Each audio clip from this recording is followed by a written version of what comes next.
कितना तिलकिया जी पापा काउनी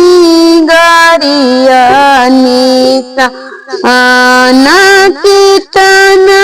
तिलकिया जी चाचा कौना गरिया निशाना कैसन बर खोजल जी पाप कैसन महल मकाना कैसन बर खोजल जी चाचा कैसन महल मकान नई लखती लकिया गे बेटी अस्कर पियो गरिया निशान नई लखती लकिया गे बेटी अस्कर पियो गरिया निशान सर्विस बरवा खोजली गे बेटी ऊंचे महल मकान सर्विस बरवा खोजली गे बेटी ऊंचे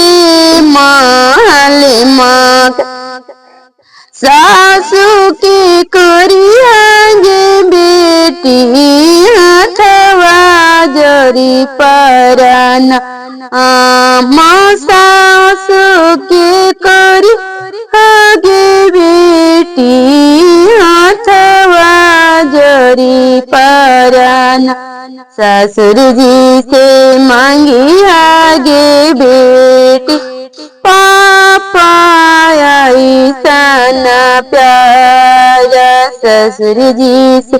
मांगी आगे बेटी पापा ऐसन पे कितना तिलकिया जी भैया कौनी गरिया निशान कितना तिलकिया जी फूफा कौनी गरिया निशान कैसन बरवा खोजल जी भैया कैसन महल मकान कैसन बरवा खोजल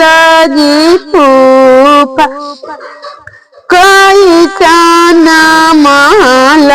मकान नई लखती लकिया गे बेटी अस्कर पियो